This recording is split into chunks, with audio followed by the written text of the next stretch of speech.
Hoje, em 9 minutos, a gente fala a respeito de um trabalho e de uma experiência em que se busca novas respostas para desafios que são crescentemente modernos e para os quais tem se tratado com soluções antigas. O meu entrevistado, uma pessoa já conhecida do telespectador de 9 minutos, que de vez em quando está aqui, trazendo o seu testemunho de todo o esforço em transformar, mas que compreendeu a nossa realidade, transformá-la, usando o que ele tem à sua disposição: prestígio, conceito, status profissional e principalmente visão de vida. Eu me refiro a Sidenberg Rodrigues, gerente de responsabilidade social da ArcelorMittal, com quem a gente passa a conversar agora. Tudo isso que eu falei de você está certo, né, Sidenberg? Você fica usando, inclusive, esse posto seu de executivo para ficar imprimindo a visão de mundo. Essa é a visão da Arcelor? Vou começar aqui. Essa é a visão da Arcelor? É a visão da Arcelor? Com certeza. Sem o apoio, eu não teria feito absolutamente nada disso, sem o apoio da equipe também. Mas eu acho que sem ela também, sem você também, ela não teria feito nada disso. Agora você me trouxe um projeto aí, entusiasmo, Deus em si, o entusiasmo é de Deus, diferente da euforia, que é uma embriaguez transitória e passageira dos sentidos, né? O entusiasmo não. Você tá trazendo um projeto aí com que você fala dele de entusiasmo. Então, os 9 minutos que se apressa exatamente a ser canais também das boas novas, se abre para poder entender o que você está protagonizando agora. Pois é, Eustáquio. Primeiro, obrigado por receber a gente aqui para falar desse assunto que é de interesse até do tecido social, até porque nos remete ao aprimoramento do próprio tecido, né?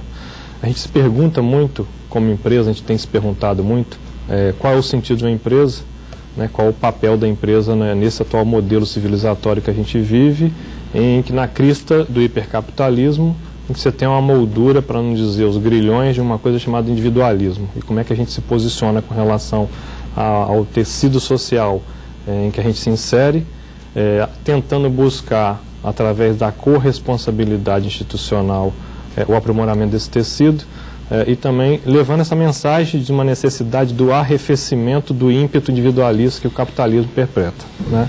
Então, com base essa é a nossa premissa, a gente vai a campo se perguntando qual é o papel da empresa, e o que a gente descobre que quanto mais a gente contribuir com o aprimoramento de funcionalidade em termos de performance dos elos que compõem essa grande rede, melhor a gente vai ter, mais rapidamente a gente vai ter resultado nesse tecido. Então a gente começou nessa visão mais espiralar já tem um tempo, né, que é uma visão espiritual, que é a sexta dimensão da sustentabilidade, conforme a gente como empresa entende, buscando aglutinadores que nos pudessem expandir essa visão sistêmica de que os muros corporativos de uma empresa são apenas a demarcação de um patrimônio privado, na verdade eles não existem, que a empresa está nesse tecido. E a gente descobriu em Serra, através da Secretaria de Educação de Serra, uma experiência muito interessante, que trabalhava valores humanos na escola, que para a gente a escola é um dos melhores filtros de problemas de desvios sociais, se ela formar cidadãos. E a experiência de uma metodologia indiana, de um autor, né, chamado Satya Sai Baba, tem gente que é até devoto dele, usa até uma expressão um pouco mística disso aí, até porque ele trabalha com amor e afeto, estava transformando a escola, e a secretária de Educação de Serra nos apresentou. A Fundação do Brasil estava inspirada a implementar um modelo de afetivo sexualidade, e foi convencida de que há um modelo pedagógico mais avançado na tratativa desse tipo de formação de cidadão, não de conhecimento formal. Então a gente começou a trabalhar essa questão dos valores humanos, mas percebeu que só isso não debelaria o problema da violência. As escolas de Serra que implementaram esse método, elas caíram a evasão escolar para zero, elas caíram a violência para zero e atingiram até 97% na performance escolar, de aprovação. Então a gente viu que isso tem um resultado, ou seja, comprovadamente, o afeto e o amor transformam. Agora, Cid, veja bem, é um projeto revolucionário, na verdade. Revolucionário até porque ele recoloca a escola no outro papel que ela já... Se existiu no passado, ela se distanciou muito dele na modernidade, como um centro de irradiação e com um centro de referência para esses novos cidadãos. Até porque a escola realmente, tirando aquelas aulas fastidiosas, entediantes ao SPB antigamente, a escola nos passava noções maiores de cidadania. Agora você tem que comprar um outro processo, que é um outro componente, a partir da experiência do Satya Sai Baba, a afetividade. Como é que isso é transmitido?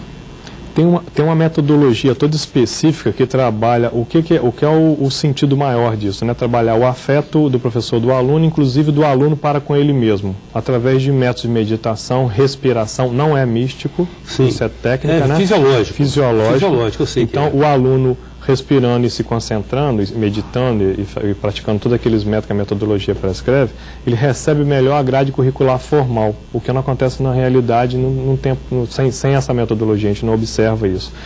E o interessante é que ao puxar a família para a escola, aí tem um grau de responsabilização que deve ser considerado, daí a necessidade de se trabalhar com o judiciário junto com a educação, aí começa um elo já se aproximando de outro, né?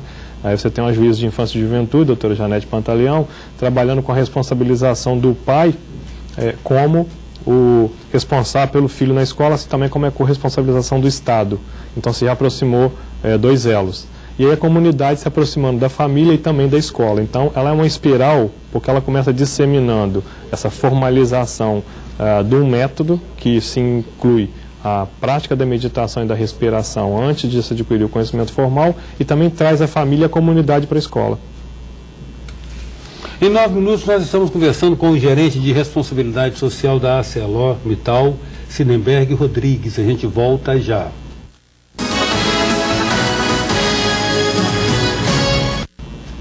Voltamos com 9 minutos, que traz hoje o gerente de responsabilidade social da ArcelorMittal, Sinenberg Rodrigues.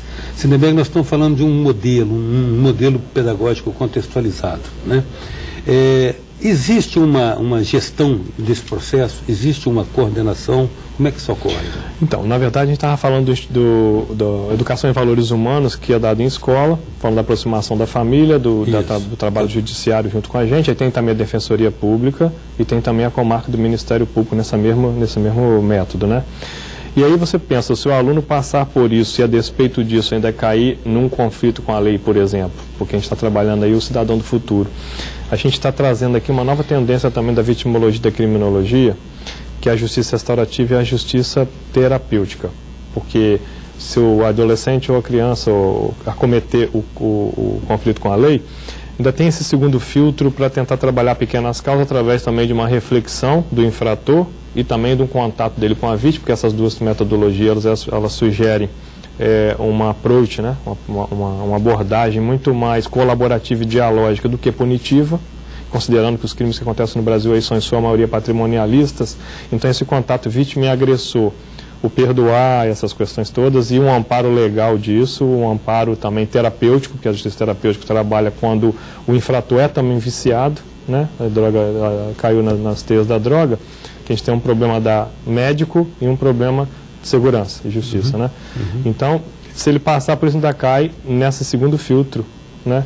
Que pode evitar que ele vá à internação, né? E o Espírito Santo hoje está entre os estados que mais se interna jovem, embora tenha muita evolução nesse aspecto, o centro socioeducativo, eles estão evoluindo. Então a gente também apoiou isso aí, está apoiando essa vinda dessa tendência, ainda é uma tendência, ainda tem uma iniciativa, ainda depende de um abraço maior dos elos para isso acontecer, mas a gente tem que sublinhar aqui a sensibilidade do Dr. Manuel Alves Rabelo, que é o presidente do nosso Tribunal de Justiça, que não só interrompeu suas atividades no dia que a gente foi lá para nos receber, e ele é uma pessoa muito ocupada, né? Ele participou, foi no próprio tribunal, o seminário, nos recebeu e participou da mesa junto com o governador. Você vê então que é um movimento que está tomando forma.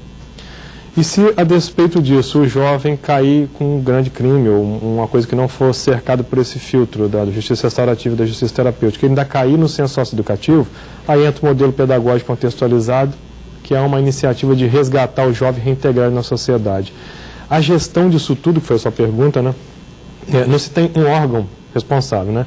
Se tem aqui uma empresa buscando o sentido dela e apoiando iniciativas em que ela se liga com alguns elos, inclusive fora de Vitória. Nós estamos falando também com o Rio Grande do Sul, em São Caetano, também em São Paulo, onde já tem uma experiência avançada disso, né? E estão falando também com o Rio de Janeiro, que tem uma unidade da Polícia Pacificadora, que pode ser um elo para nos ajudar a trabalhar a gênese do problema, que é o tráfico em si, que tem tido efeitos positivos no Rio, e a gente como empresa está na busca do nosso sentido, essa corresponsabilidade institucional na organização de todos esses elos, ela se transforma muito mais em ponte do que uma empresa apoiadora de projetos sociais, que aí, guardado as proporções aí, é muito difícil você controlar face ao dinamismo, ao volume, à complexidade das migrações e dos próprios processos humanos na ocupação territorial urbana. A dinâmica urbana, né? É muito complexo.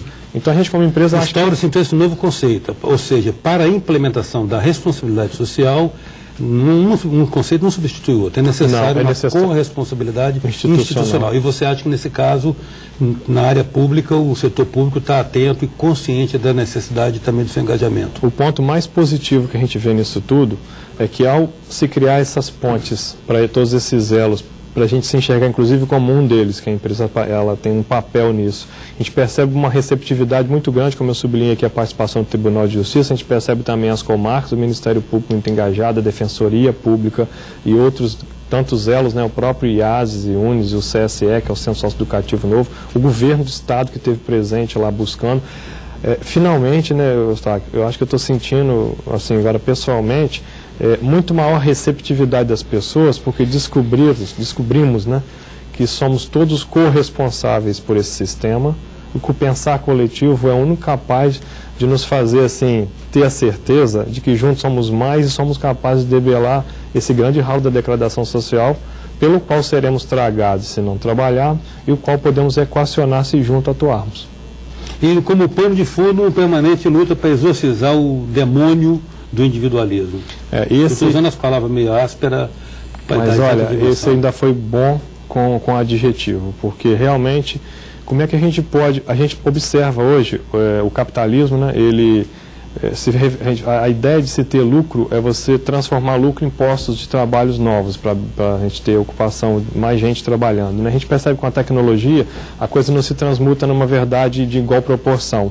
Então uma forma de trabalhar isso é a gente sensibilizar outros elos, fora da empresa também, como empresa, né? Para a gente gerar postos em outras esferas, trabalhar, já que não é possível já em igual proporção transmutar lucro em postos de trabalho, a gente usa de forma mais distributiva, participativa, em corresponsabilidade para isso, e também conscientizando, usando o poder econômico que se tem uma empresa, para disseminar uma consciência que é o arrefecimento do ímpeto individualista e também do ímpeto consumista, que o consumismo também é uma colateralidade do capitalismo moderno. E infelizmente, quando as pessoas se deixam tomar por essa impermeabilização do espírito, que a gente chama, que é o individualismo, a gente percebe que os elos não se enxergam como uma totalidade. Não se percebe. E não se percebe. E à medida que cai essa barreira, as coisas começam a tomar um novo rumo de muito maior abrangência, de muito maior efetividade, através dessa união de esforços.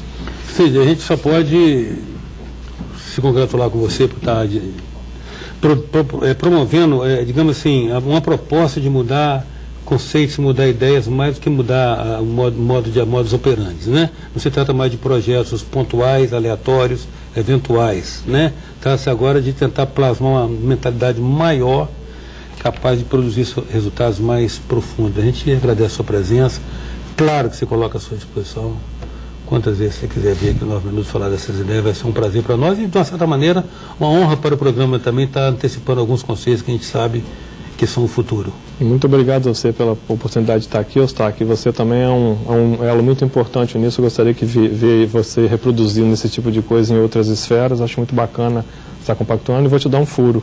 Nós estamos no México reproduzindo a experiência de Serra do Espírito Santo para 700 professores no México.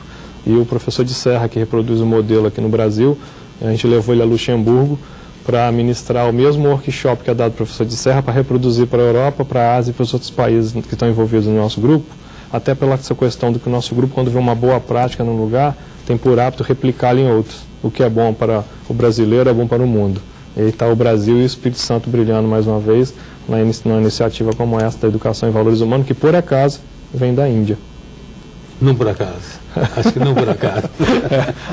Espiritualidade, né? Grato de novo, Cid. Muito obrigado. Você.